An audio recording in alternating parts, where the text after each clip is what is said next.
شروع اللہ کا نام لے کر جو بڑا مہربان نہایت رحم والا ہے۔ جب واقع ہونے والی واقع ہو جائے گی، اس کے واقع ہونے میں کچھ جھوٹ نہیں، کسی کو پست کرنے کسی کو بلند کرنے والی۔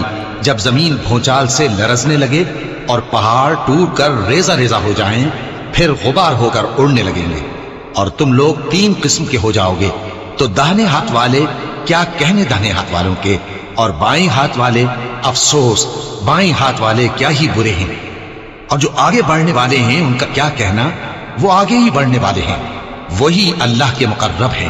نعمت کی بہشتوں میں وہ بہت سے تو پہلے کے لوگوں میں سے ہوں گے اور تھوڑے سے بعد والوں میں سے، لال و یاقوت وغیرہ سے جڑاؤ تختوں پر آمنے سامنے تکیہ لگائے ہوئے بیٹھے ہوں گے۔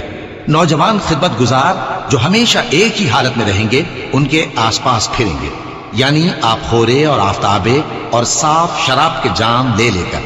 اس سے نہ تو سر میں درد ہوگا اور نہ ان کی عقلیں زائل ہوں گی، اور میوے جس طرح کے ان کو پسند ہوں، اور پرندوں کا گوشت جس قسم کا ان کا جی چاہے، اور بڑی بڑی آنکھوں والی حوریں جیسے حفاظت سے رکھے ہوئے آبدار موتی۔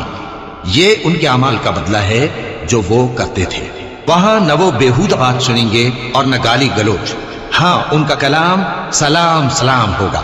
اور داہنے ہاتھ والے کیا کہنے ہیں داہنے ہاتھ والوں کے، وہ بے کانٹوں کی بیریوں اور تہ بتہ کیلوں اور لمبے لمبے سایوں اور بہتے پانی کے چشموں اور بہت سے میووں کے باغوں میں ہوں گے، جو نہ کبھی ختم ہو اور نہ ان پر کوئی روک ٹوک ہوگی، اور اونچے اونچے بستروں پر آرام کریں گے۔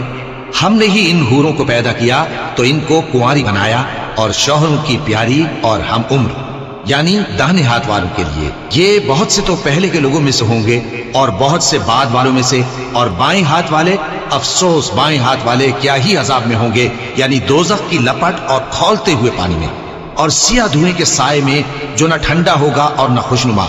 یہ لوگ اس سے پہلے عیش میں پڑے ہوئے تھے اور بڑے گناہ یعنی کفر پر اڑے ہوئے تھے، اور کہا کرتے تھے کہ بھلا جب ہم مر گئے اور مٹی ہو گئے اور ہڈیاں ہی ہڈیاں ہو گئے تو کیا ہمیں پھر اٹھنا ہوگا، اور کیا ہمارے اگلے باپ دادا کو بھی؟ کہہ دو کہ بے شک پہلے اور بعد والے سب ایک روز مقرر کے وقت پر جمع کیے جائیں گے۔ پھر تمہیں جھٹلانے والے گمراہ ہو، تھوہ کے درخت سے کھاؤ گے، پھر اسی سے پیٹ بھرو گے، پھر اس پر کھولتا ہوا پانی پیو گے، پھر پیو گے بھی اس طرح جیسے پیاسے اونٹ پیتے ہیں۔ انصاف کے دن یہ ان کی ضیافت ہوگی۔ ہم نے تم کو پہلی بار بھی تو پیدا کیا ہے، تو تم دوبارہ اٹھنے کو کیوں سچ نہیں سمجھتے؟ دیکھو تو کہ جس نطفے کو تم ڈالتے ہو، کیا تم اس سے انسان بناتے ہو یا ہم بناتے ہیں؟ ہم نے تمہارے لیے موت کو مقرر کر دیا ہے، اور ہم اس بات سے عاجز نہیں کہ تمہاری طرح کے اور لوگ تمہاری جگہ لے آئیں اور تم کو ایسے عالم میں جس کو تم نہیں جانتے پیدا کر دیں۔ اور تم نے پہلی پیدائش تو جان ہی لی ہے، پھر تم سوچتے کیوں نہیں؟ بھلا دیکھو تو کہ جو کچھ تم بوتے ہو تو کیا تم اسے اگاتے ہو یا ہم اگاتے ہیں؟ اگر ہم چاہیں تو اسے چورا چورا کر دیں، سو تم باتیں بناتے رہ جاؤ کہ ہائے ہم تو تاوان میں پھنس گئے، بلکہ ہم بے نصیب رہ گئے۔ بھلا دیکھو تو کہ جو پانی تم پیتے ہو، کیا تم نے اس کو بادل سے نازل کیا ہے یا ہم نازل کرتے ہیں؟ اگر ہم چاہیں تو ہم اسے کھاری کر دیں، پھر تم شکر کیوں نہیں کرتے؟ بھلا دیکھو تو جو آگ تم درخت سے نکالتے ہو، کیا تم نے اس کے درخت کو پیدا کیا ہے یا ہم پیدا کرتے ہیں؟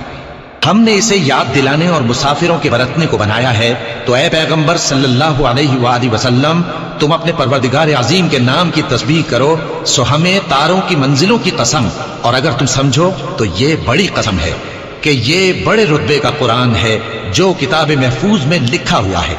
اس کو وہی ہاتھ لگاتے ہیں جو پاک ہے، یہ رب العالمین کی طرف سے اتارا گیا ہے۔ کیا تم اس کلام کے ماننے میں دیر کرتے ہو اور اپنا وظیفہ یہ بناتے ہو کہ اسے جھٹلاتے رہتے ہو؟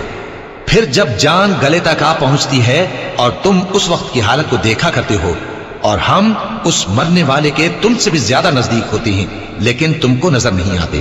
بس اگر تم کسی کے بس میں نہیں ہو تو اگر سچے ہو تو تم جان کو لوٹا کیوں نہیں لیتے؟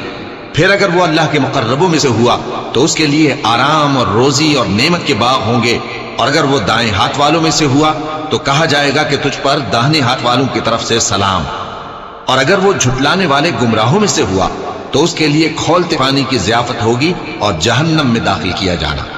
یہ بات واقعی یقینی ہے، تو اے نبی صلی اللہ علیہ وآلہ وسلم، تم اپنے پروردگار عظیم کے نام کی تسبیح کرتے رہو۔